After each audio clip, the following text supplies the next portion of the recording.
Before we get into the evidence that the third temple is being secretly rebuilt, we are going to take a quick history lesson so we can get a better understanding of what's currently going on. The Temple Mount in Jerusalem is one of the holiest places for followers of the Abrahamic faiths, including Christianity, Islam, and Judaism.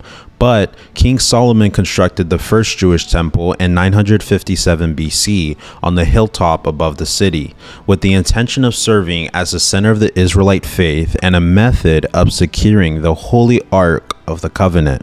Before the first temple was destroyed and the period of Jewish history known as the Babylonian captivity began, Solomon's temple would stand strong for years before the Neo-Babylonian sack of Jerusalem in 587 BC. The Persian emperor eventually gave the Jews permission to return to Jerusalem in 516 BC, where they restored Solomon's temple to its former splendor. Before the Romans demolished the Second Temple in 70 AD as payback for the Great Jewish Revolt, it stood for almost 600 years. The Western Wall, a sacred location frequented by millions of worshippers annually, is currently the only remaining portion of the once proud temple. Why has no attempt been made to reconstruct the temple, given that it was previously destroyed and rebuilt from the ground up?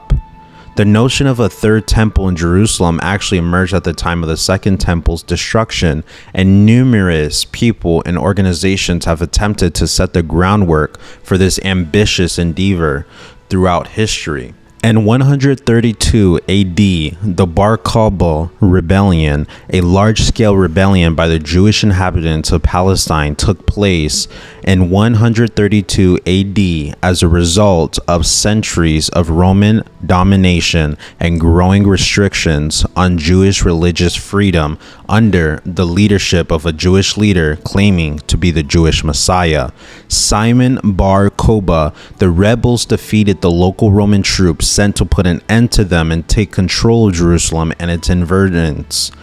Overwhelmed by the quick success of the rebellion at first, the rebels started building a new Jewish temple on the location of the old destroyed one. If it had been built to completion, the new building would have served as a symbol of hope for the fledgling Jewish state and rectified the traumas inflicted upon the previous generation of rebels.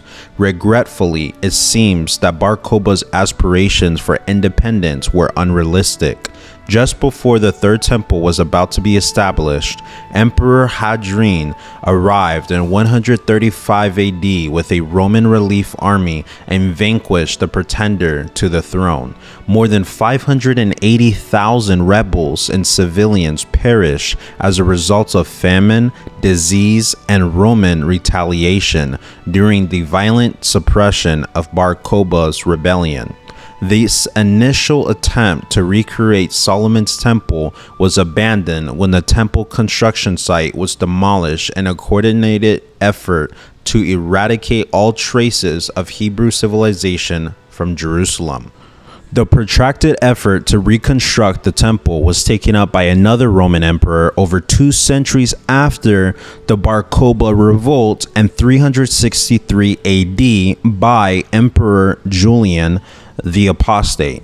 The final pagan emperor of Rome, Julian, referred to as the Apostate by early Christians, tried to undo the Christianization of the empire by bringing back its old religious customs. He started providing funds for the resuscitation of historical celebrations and rituals in order to achieve this. And he also granted the last Jews in Jerusalem permission to reconstruct their temple. However, Julian's abrupt change and imperial policy was more than just a ploy to win over one of the numerous faiths in the empire. It was also a planned political maneuver meant to undermine Christian credibility. Bishops and theologians in the 4th century shared the view that the Jewish temple would not be restored until the second coming of Christ during the last days. Julian's schemes therefore made sense logically if The Jewish temple was rebuilt prior to any obvious indicators of the end of the world. Then the prophecy would cease to exist and Christianity would suffer a serious setback. Regretfully for Julian and his aspirations for a massive paganism rebirth, it seemed that this prophecy would be difficult to fulfill. A remarkably well-timed earthquake in 363 AD destroyed all the progress made building the new temple. Even though the foundations had just been laid, some reports also state that the fearful balls of fire erupted out of the soil, scorching any workers who approached the site. In addition to this possible supernatural intervention, the restoration effort never received the complete backing of the Jewish people, a large portion of whom refused to have their temple restored by foreigners who had previously massacred their forefathers. Later that year, Julian would be killed in combat, and all efforts to reconstruct the Jewish temple were discontinued by re-establishing the Christian government. The Persian Empire will fund a second attempt to reconstruct the Jewish temple in 614 AD. Since 602 AD, the Sassanids and the Eastern Roman Empire had been at war, and the Sassanids' military victories posed a danger to Rome's control over Egypt and the Levant. Following this significant change and the balance of power in the area, the remaining Jewish citizens of Palestine rose up in rebellion and joined Shazrabaraz's Sassanid army in besieging Jerusalem. After capturing the city, the Jewish rebels were given permission by the Sassanid army to reconstruct the destroyed temple and resume animal sacrifices in addition to running the city. This politically driven favor is similar to how the Romans replaced Babylon during the construction of the Second Temple, with the Sassanids playing the part of the Persian forebears. Perhaps the rising of the Sassanids would bring forth a comparable renaissance, much as how Cyrus the Great's act of benevolence restored the temple in an independent Jewish state. But fate had other ideas. Only a few months were the Jewish rulers of Jerusalem content with their independent governance of the city before a Christian uprising slaughtered them all and destroyed what little construction had started on the temple. Even though the Sassanids quickly recaptured the city, they did not attempt to resume construction on the temple and instead installed native Christians in place of the Jewish municipal officials. After they were ultimately routed and the city returned to Roman control in 628 AD, the remaining Jewish citizens were persecuted and subjected to slaughter for their collaboration with the invaders.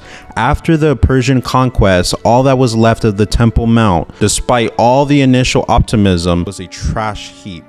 After Jerusalem fell to the soldiers of the Rashidun Caliphate in 637 AD, there was one last pre-modern attempt to start building the Third Temple. This city was now under the jurisdiction of the still emerging Islamic faith, and the Caliph Omar permitted the remaining Jews to re-establish their residence within the city after more than 500 years of Roman authority. This was during the Muslim conquest of Jerusalem. There was optimism that the Caliph would approve the reconstruction of the Third Temple as a way to strengthen the bonds between the three Abrahamic faiths, given the recent change in the political landscape in the area. Where Umar visited the recently acquired city, he was appalled by the abandoned state of the Temple Mount and had plans to develop it. In the end, this Third Temple reconstruction project never progressed beyond the conceptual stages. Even though Umar cleaned up all the trash and debris of the Temple Mount, he decided not to support further restoration efforts and instead constructed a wooden mosque there. The Umayyad Caliph Abd al-Malik would subsequently demolish and rebuild this wooden mosque in 691 AD, and it still stands today as the renowned Dome of the Rock, one of the holiest places in all of Islam. Now, for modern attempts to rebuild the third temple, there have been multiple attempts to reignite interest in recreating the Jewish temple as a hallowed site of worship for Judaism since the establishment of an independent Israel in 1948. Groups like the Temple Institute, which even makes menorahs and other objects intended to be used in the third temple, have advocated for the site's reconstruction. However, the political and religious realities surrounding the project mean that these modern initiatives to rebuild the third temple never receive much media attention. The Dome of the Rock and other buildings currently standing on Temple Mount would have to be demolished in order to rebuild the third temple, which would never be possible without greatly offending Muslims who revere the dome as a holy place. Furthermore, mainstream Judaism has widely accepted that there is no need to build the third temple now and that it won't be rebuilt until the arrival of Jewish Messiah. Last but not least, the majority of Jewish factions believe that the animal sacrifice and the necessity of a central temple are outdated, making the idea of constructing a centrally situated place for Judaism seem out of date. So now that we know all the history of all these different civilizations and religions that have clashed over the third temple being rebuilt, we now understand that the third temple will not be built unless God wills it. We cannot force advancement into the second coming of Christ. Certain things must happen before the third temple is rebuilt. So I hope that we all take this and that we're able to understand that the third temple will not be rebuilt unless it is God's will.